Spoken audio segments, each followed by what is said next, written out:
Good morning, everybody. Welcome to the Locking Your Success Options Trading for Income Weekly Update for May 12th, 2014. Before we get going here, we'd like to remind you that the presentation is for educational purposes only. We're not broker-dealers or financial advisors, and we're not making any specific trade recommendations.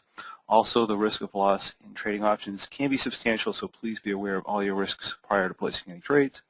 Also, please note that we are using hypothetical computer simulated trades, and that being the case, we do as best as we possibly can to make sure they're as accurately represented as possible. However, results may vary. All right, let's take a quick look at the markets here. Let's go on over to our charts.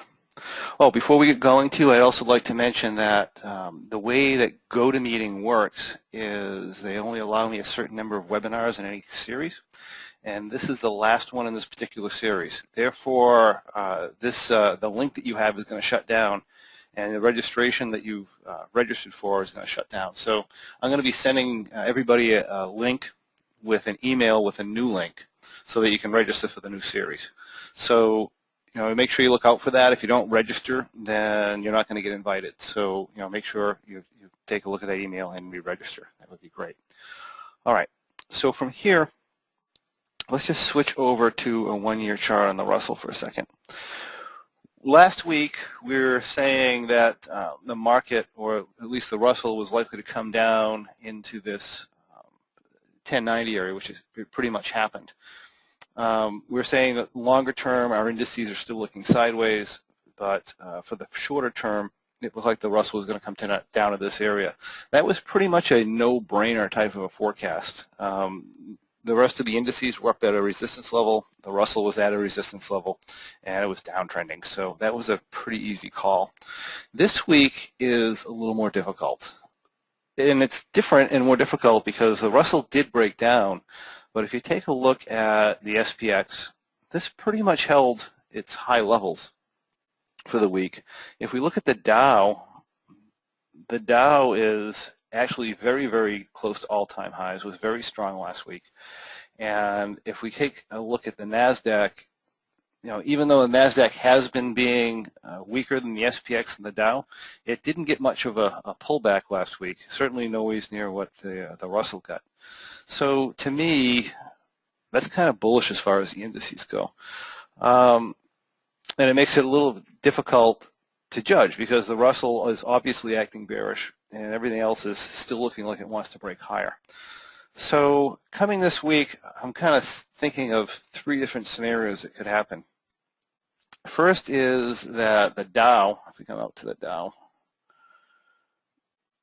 breaks to new highs intraday and then backs off, because the reality is if the SPX, come back to the SPX, if the SPX is going to test its all-time highs, it's going to break the Dow out over its all-time highs. So I would expect that to happen probably today. The futures are up this morning. And then we'd see the SPX kind of trying to touch all-time highs from that.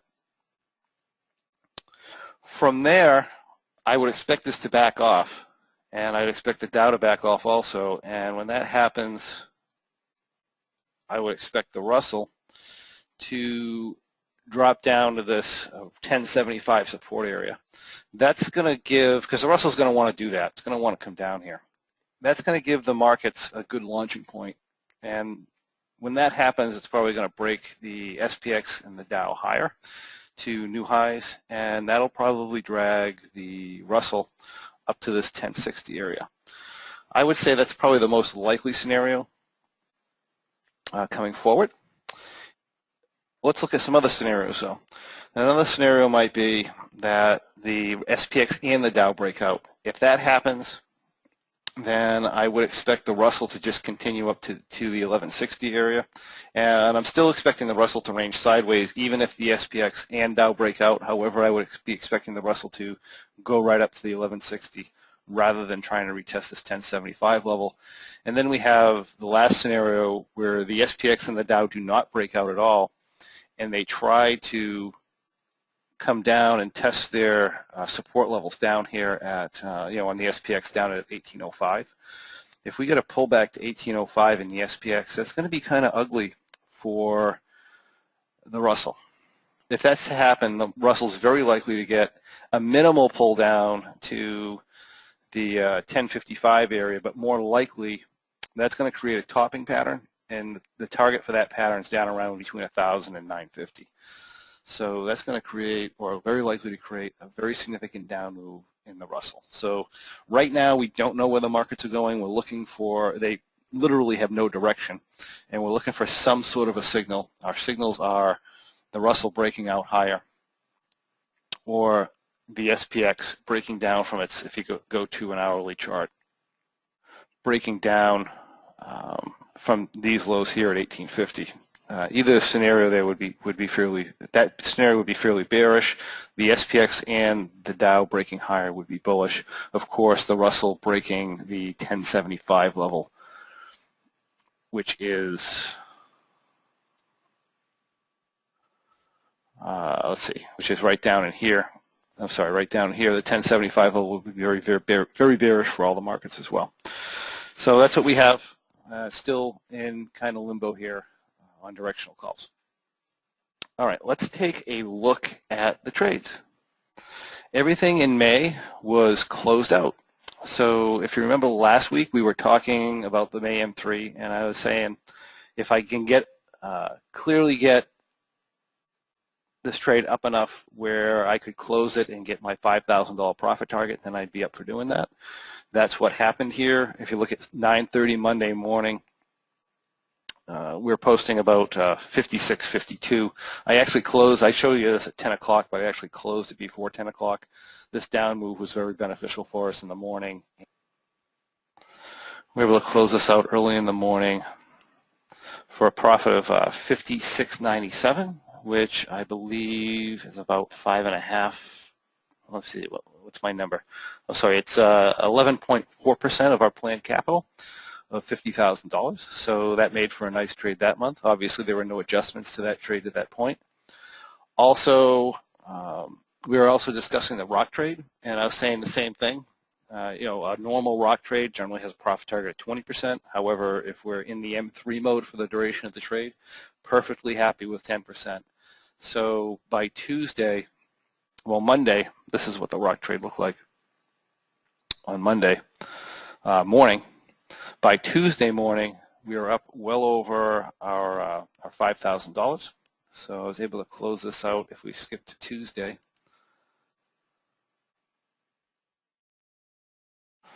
By Tuesday, 10 o'clock in the morning, we're up about $5,300.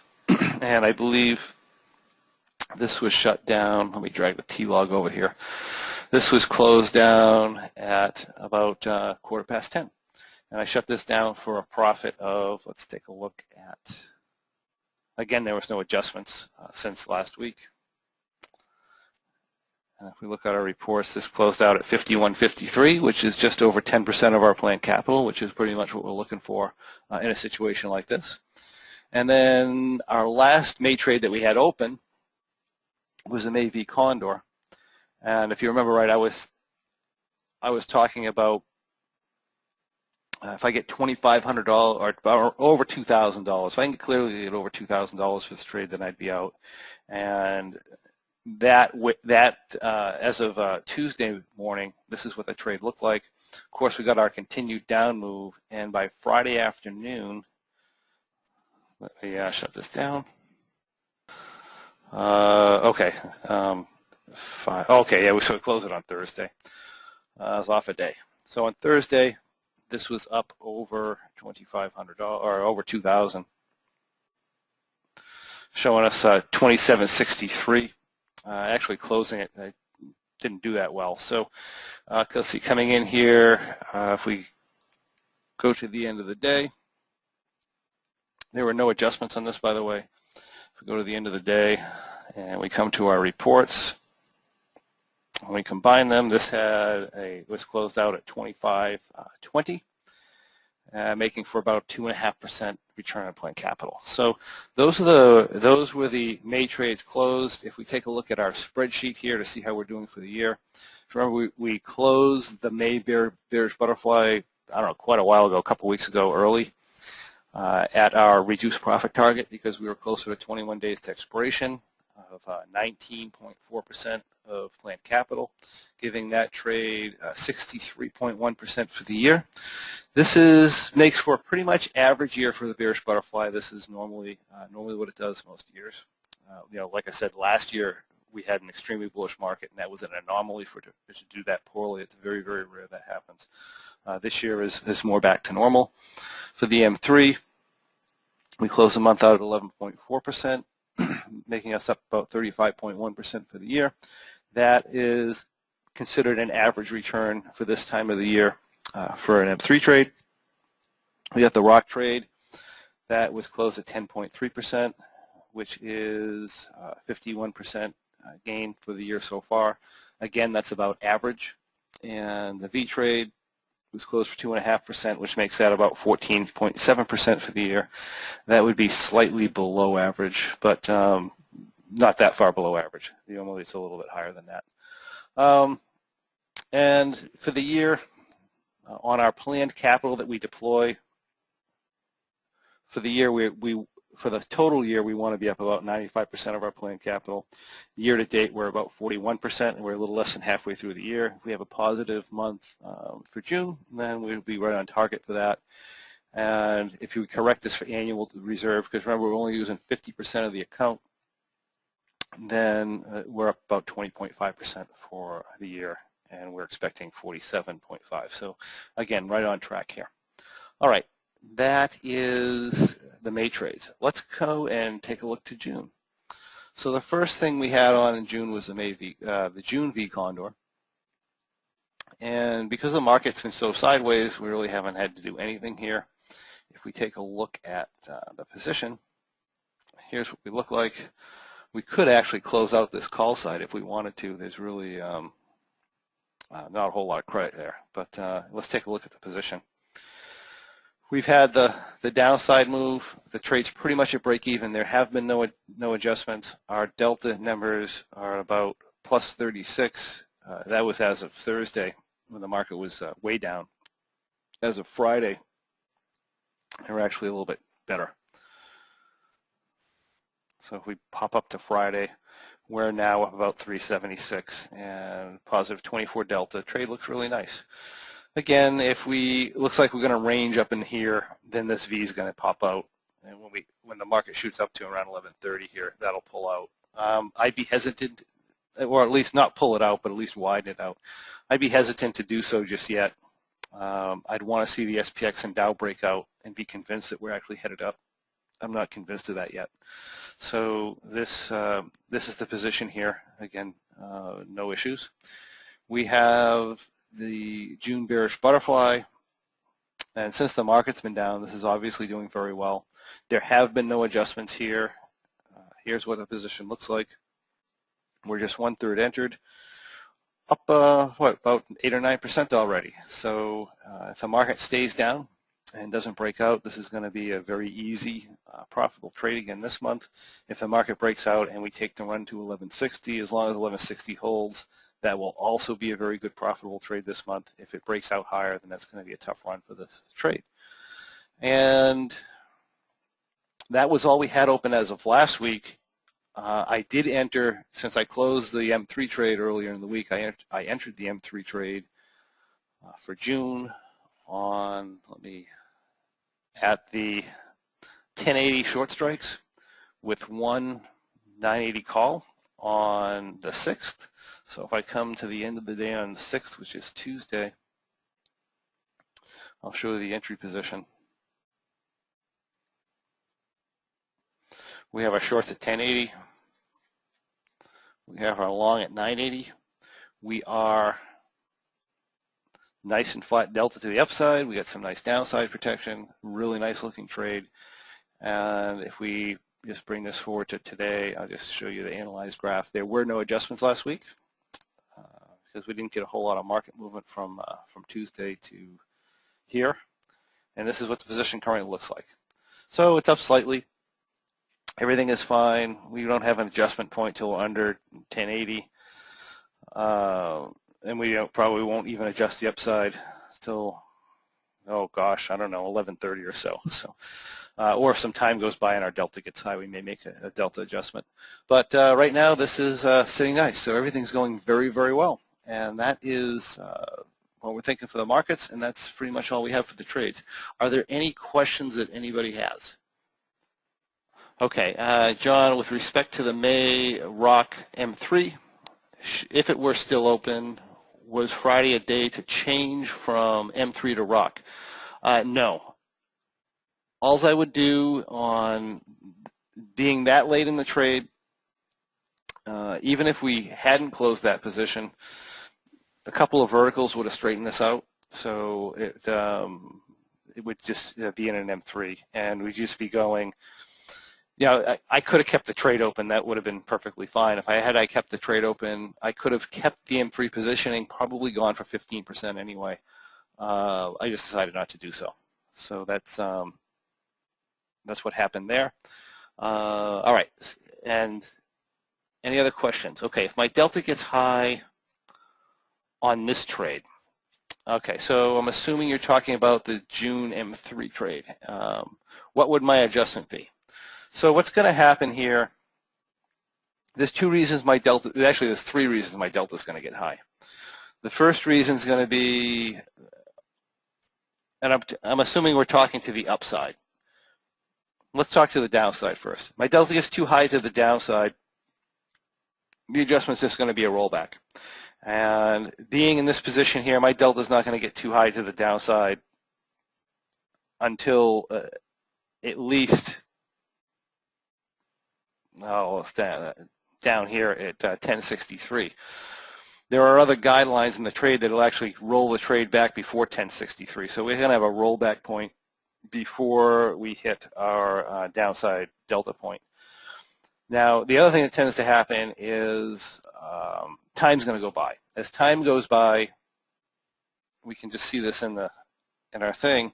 As time goes by, this is what happens to our delta. It gradually increases, and upside risk becomes more and more prevalent. If that's the case, we're going to correct the upside risk normally with a couple of vertical spreads.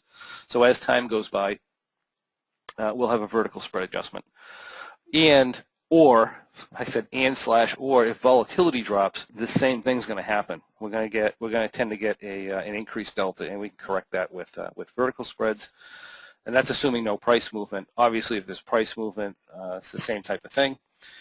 The third reason we're going to get a delta problem is if market skews. In other words, the major participants in the market get convinced the market's going up, you'll see the delta will all of a sudden go kind of crazy negative for no apparent reason. And if that's the case, the same thing. We're going to do verticals. So essentially, we're doing verticals to the upside. All right. If I close a V Condor early, what are the considerations to opening the next one early? Okay, that's a great question. There's no reason not to trade the next one early. If the market is, what I don't like to do on a V Condor is I don't like to hit a support or resistance level where we're likely to have a very fast move very quickly. So, Mike, if I'm not, like I may not have wanted to enter it Thursday because I thought I was at a support level and we're probably going to get a bounce. Today, we're going to be kind of in the middle. I mean, as far as the Russell goes, we're going to be kind of in the middle of a range. So, yeah, decent entry for a V Condor. Because what I don't want is I don't want an extreme price movement right off the bat because the trade will draw down. So if I'm in the middle of the range, I'm usually happier with that, and I'm likely to get a little bit of back and forth. I might avoid it if the market's been excessively down for the last 4 or 5 days, or if it's been excessively up for the last 4 or 5 days, because I don't want a strong down move. You know, as you've seen in the last couple of months, the trade doesn't handle strong down moves very well. And I mean, strong up moves usually aren't that bad because you get a volatility drop that helps the trade. But I still, if the up move is too extreme, like 120, 130 points, it's going to be a problem. So I'd like to just tend to stay away from those areas. So as long as I'm in the middle of the range, I have no problem starting them early. All right, since the weeklies have so much more volume these days, would you ever consider placing any trades in the weeklies instead of the regular monthlies? Maybe if the days to enter worked out better using a weekly. Weeklies are no problem. If you'd like to trade weeklies, that's fine. If you're consistently in the weekly time frame, you want to trade smaller. There's a lot of people trading weeklies now, and what you find is they tend to do very well for a while, and then they tend to do very poorly for a while. So, what some of the people, and I do trade weeklies myself on occasion, but I'm going to trade them smaller. I'm not going to trade them. If my usual position size is $50,000, and I'm going to do weeklies, you probably want to cut that by 4, and keep it around the $12,000 range, because your risk of being a complete wipeout, in other words, the risk of me losing 100% of my investment on this trade would be I'd have to be completely irresponsible, and the market would have to do something that it's never done in history, or even close to it's ever done in history. For me to even hit my maximum loss at this point, the market would have to do something that it's never historically ever done. If I'm in a weekly, if I'm in a monthly trade, and I push this into a weekly time frame, I'm only doing that 1 week out of every so many months. In other words, my probabilities of getting hit really, really hard are not that big. But if I'm in a weekly every week, and I'm always taking that risk, you're going to get whacked fairly hard, and the chances of you actually losing 100% of your investment are exponentially higher. So you want to make sure you trade that off. I mean, you're taking on a lot more risk, so you want to trade that off with a lower capital investment. Okay. Where would I put my vertical spreads? Okay, I'm assuming on this trade. So on this trade here, normally you can, from a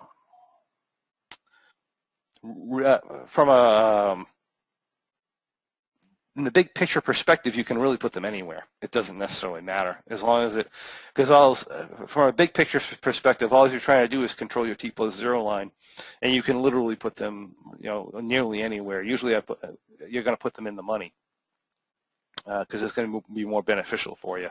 However, what I normally do is I try to keep the position relatively simple, and I'll put them off the short strikes. I'll buy some 1080s and sell some, maybe not 10 of them, but whatever I need to. Sell some 1090s and do something like that. That would be the most normal thing to do with an M3 trade. All right, let's see. Any more questions? Okay, for the June ROCK, does the entry look like an M3? Yeah, it's very. First of all, if you try and do June trade, if you try to enter a ROCK trade early, it almost always comes out to an M3 trade. And right now, being 42 days to expiration, it would definitely come out to an M3 trade because the volatility is high on top of that. My best guess is that in 12 days, my best guess is it's probably still going to be an M3 trade this month, particularly if the market doesn't break out. However, if the market does break out and we get into this grinding up move, then it'll probably be a ROCK entry. So we'll have to actually test it in 12 trading days. But my best guess would be it would be another M3 entry, yeah. And all right, I believe that is it for the questions. I thank everybody for joining me today, and have an awesome week. Like I said, we're still looking for some direction in the markets, and they're still kind of sideways. So things may change when we get those breakout areas. So have a great week, everybody, and we'll talk to you next week. Remember that you should be getting an email at some point this week to convert over to the new webinar series, and make sure to re-register. Okay, have a great day.